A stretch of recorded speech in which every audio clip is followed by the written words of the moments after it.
In the words of everyone's favorite spaceman, Neil Armstrong, to infinity and beyond. That's what he said. We're going to be looking at a couple space-related stocks today. Virgin Galactic Holdings and Maxar Technologies, baby. Let's take a look at that. On the inspirational quote from Buzz Aldrin, we're going to take a look. Lance Armstrong said that this is one small step for stock kind, baby. So we're going to look at Virgin Galactic first. Virgin Galactic here. Let's just take a little trip into what this company is. So, it's an aerospace company that provides human space flight for private individuals and researchers, focused on building a space flight system to offer customers a multi-day experience, culminating in a space flight that includes several minutes of weightless and views of Earth from space. That's right. Through this aerospace development subsidiary, the Spaceship Company LLC, and the company manufactures its space vehicles in Mojave, California. So, as you see here, what's really interesting about this thing is the fact that, well, this is going to be a very important part of the future. So this is pretty well a space bus, is a fair way to say it. It's going to be space travel for everyone like you and I. This isn't going to be NASA space travel. This is going to be space travel for those, let's be frank, the wealthy people who are going to be able to afford a space trip. It's going to be like another vacation destination. And this is certainly something coming up in the future, and there's no doubt within the next couple years the viability of this is going to be pretty high. And they're one of the leaders in terms of this. And we'll notice as we're looking into this company, they actually don't provide the service right now, which is not a shocker. It's something they're working on developing. So if we're looking at revenue numbers, you're not really going to see anything in terms of revenue at all right now, because of the fact that this isn't actually a service they're really offering yet. So in the meantime, they're working on developing everything they have to develop. So it's a very interesting concept. If we're looking at the stock, obviously, since inception here, $10 per share in 2017 was IPO. It's down just a little bit. There was a pretty recent drop here in November into December, and since then, since the end of November, this thing's up 30%. So it recovered quite a little bit. Definitely still on the path of recovery, as on the 11th, this thing closed right around $9.39 after hours. So not bad, not bad. Pretty decent recovery it's got going on. So if we're looking at some of the fundamentals, it's kind of difficult to actually look at any of these fundamentals because we don't know what's going on with this company. Naturally, all we can see is a slight bit of revenue. That's really, nothing significant. So that's right, 4.5 million trailing 12-month revenue. I mean, it's not really anything significant. And again, all of it's really because it's not a service they're providing yet. It's the future, which is where you're valuing the stock based off of. So obviously not much profit, and they're not going to be a profitable company for sure, for the foreseeable future. If this even comes into play properly, there's no way that they're going to be profitable just because of the nature of the business. As it is an up-and-coming business, in my perspective, it's going to be very hard for them to actually find a proper route to profitability. So a lot of their money is going to have to come from other investments, from companies that want to get in on this. So I don't think it's impossible for them to find a source for profit, or at least stay in business, but I'm extremely concerned on the long-term prospects of profitability here, because it's such a new concept. And it's going to be hard to actually know what's going to be successful and what's going to actually get you that money. We'll see how that goes. As far as cash to debt, there's nothing really noteworthy here. You can't notice anything. That debt's going to start to pile up pretty heavily. So we'll take a look at that as this progresses. So again, the real point of this thing is just to look at what could this be in the future. It's a very interesting speculative stock. as far as the price right now, a market cap of 1.8 billion is quite absurd for it in terms of valuation. This, to me, is something that currently should be more of a penny stock, as it's so highly speculative, and I don't think it's not a company that's going to be successful.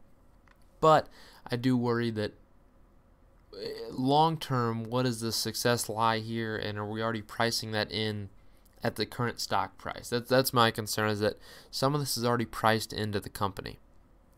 Where if this thing were trading somewhere around the $5 below range, it'd seem a lot more viable to me. Because if you're trading at a market cap of 1.8 billion, yet your revenue only consists of $4 million in a year, I mean, that valuation is ridiculous. Price to sales of 400.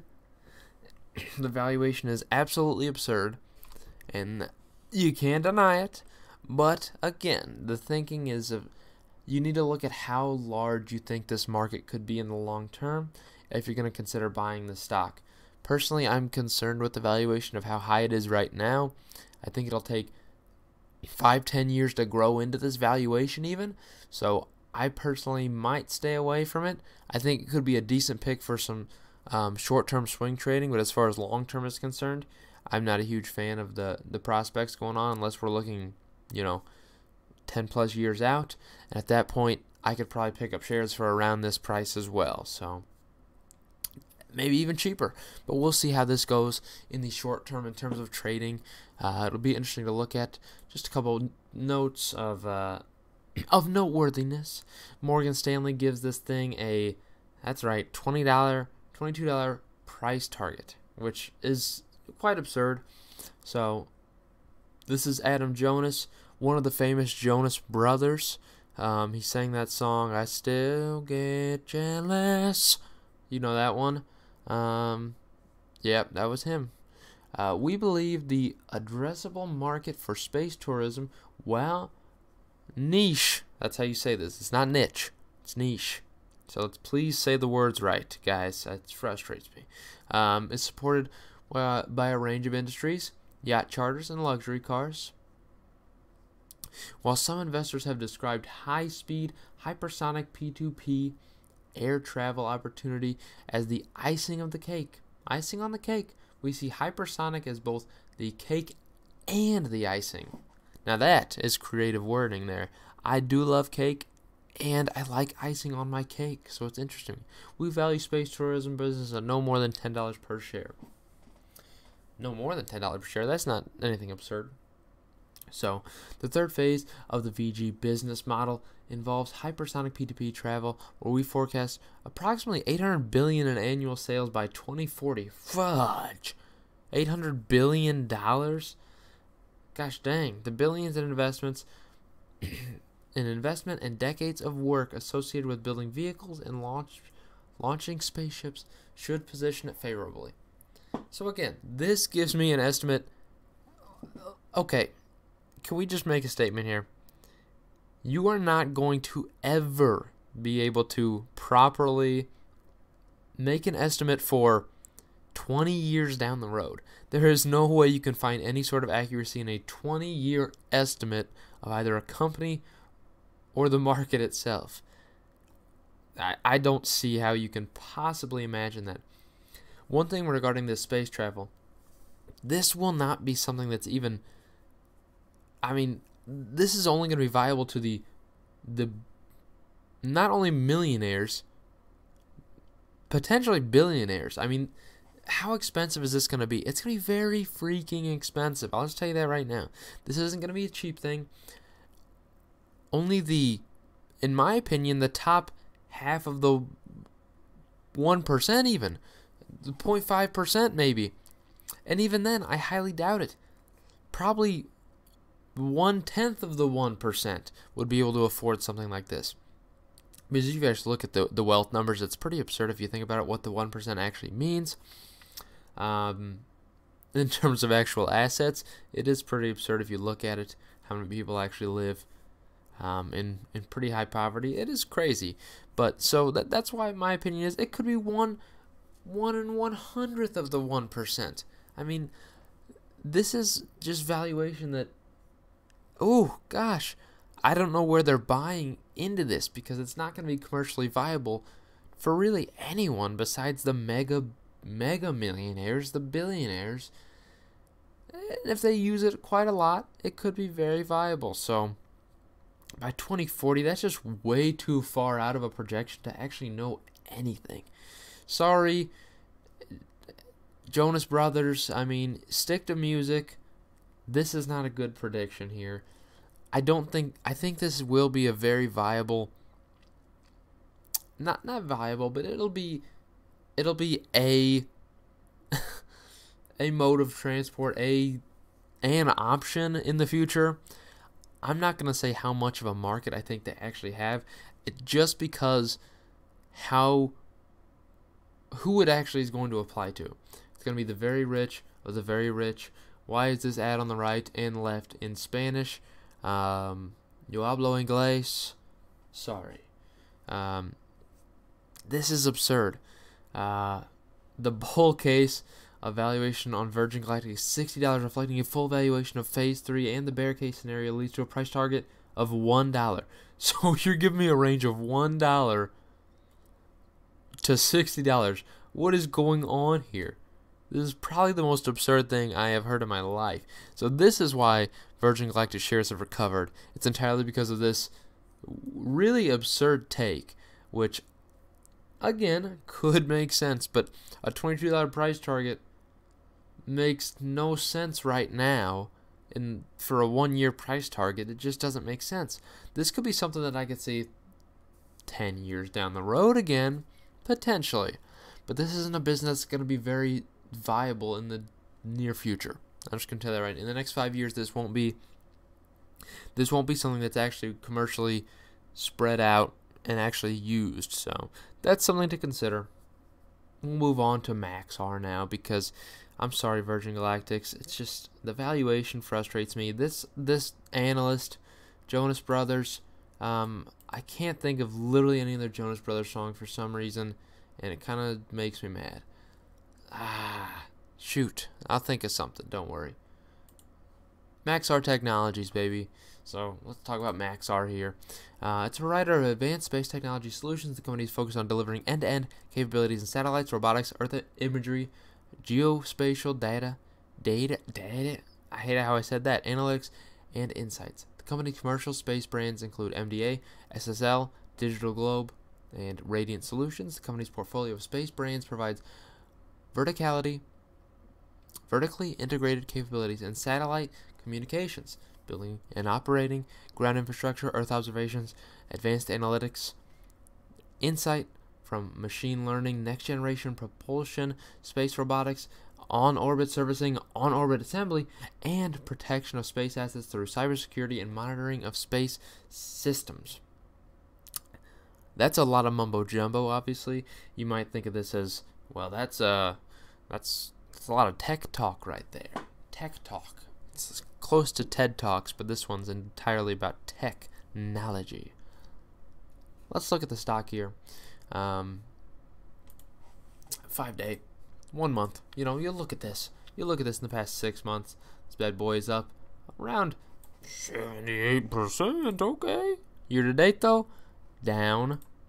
If we're looking 5 years out, holy cow. Down 86%. This thing since 2008.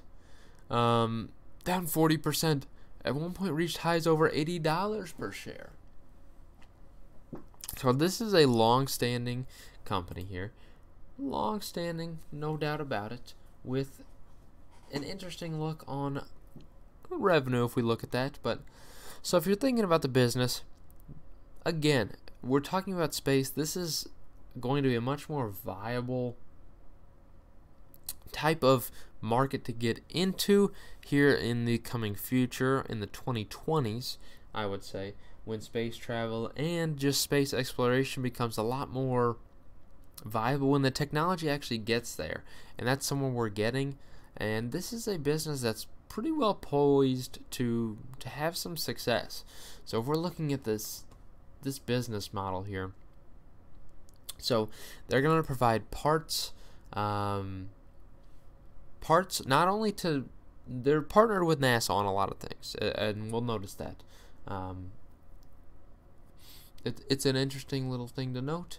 We'll look at valuations on this guy too, but they not only do that, Earth observation, so as far as advanced imaging on not only the moon, specifically the moon, but also on Earth.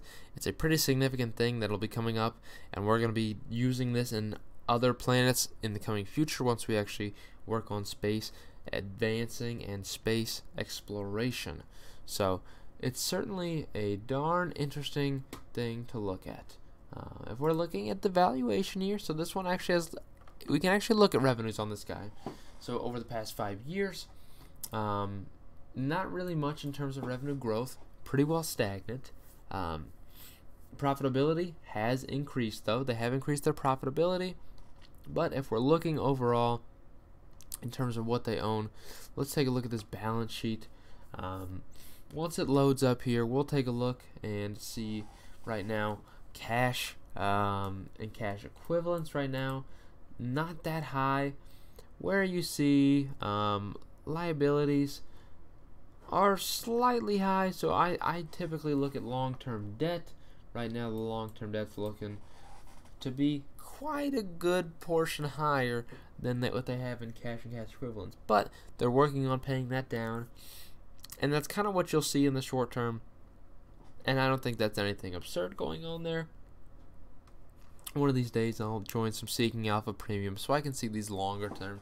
I can go elsewhere to find out this revenue data if I really needed to, but again, this is a company bringing in $4 billion in revenue, or $2 billion in revenue in a year.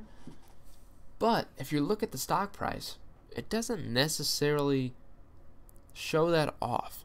So the profitability is certainly something that struggles, but the revenue is certainly there, and there's no denying that there's revenue. So if we're looking at this company long term, it's actually right now posting a forward PE of around 2, which is extremely undervalued, but that's if they reach profitability.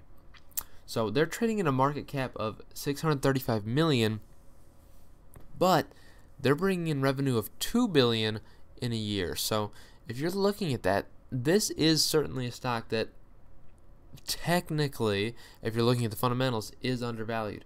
But if you're looking in terms of that debt, that's where that value line gets a little bit mudded up, you know. But if this is true, and then a PEG ratio of 1.25, price to expected growth, that's a very good price to expected growth, and a price to sales of 0.32, price to book of 0.9. This is a stock that has value in it. Now, what they do with that long term is what I think is debatable. So this is something I will be picking up. I'm just going to tell you that right now. Finding this stock, looking at the fundamentals, I'm most likely going to be picking this up if I get something around $10 a share. Right now, I think the valuation is pretty fair, but if I get another decrease like it did today, down 5.5, this might be what it takes. If I have a day that's, $10.50 even, I'm going to look at what I think valuation is fair for this guy, but I'm going to look at picking up some of these shares. But I mean, trailing 12-month revenue of $2 billion. I personally find this to be okay. With the list of partnerships that they have, I find it an interesting thing. So if we're looking at partnerships here, obviously they delivered a robotic arm to NASA to work for the Mars rover that's coming out here in 2020. They're going to spend another launch in next July, looking for potential life on Mars, which, again, prospects of that, who knows. Could be some cellular life on Mars at some point, but Maxar will have a part in that. Guess what? That's something to say. Drill, collect core samples. So, again, this arm is very nice, and they also provide camera focusing system for the a couple of Mars missions coming up here as well. So they're pretty well providing these camera systems for these high quality images. And they're also providing technology, and not only that, but they're really big on, one thing to think about is space security too, which is not necessarily something you think about right now, but if you think long term, when we actually start expanding into space. Space security, stuff like that is going to be pretty important in the future. If you're looking long term, it's something to note. And their most recent earnings here, you'll see they obviously aren't profitable. Minus 44 cents EPS. Beat on EPS though, and revenue decreasing slightly, but they beat by 10 million. So, and the stock went down for it. So, in my opinion, if you're looking at partnerships, Maxar is poised for pretty good growth. I think their value is pretty unfair at this point. If they continue what they're doing right now and they can continue to grow, and in the future this business could be very big depending on how they play the cards. If they play them right, I think it could be very big for them. So that's my opinion on these two stocks. You can certainly say whatever you'd like to in the comments. Let me know what you think of them, and I hope you enjoyed.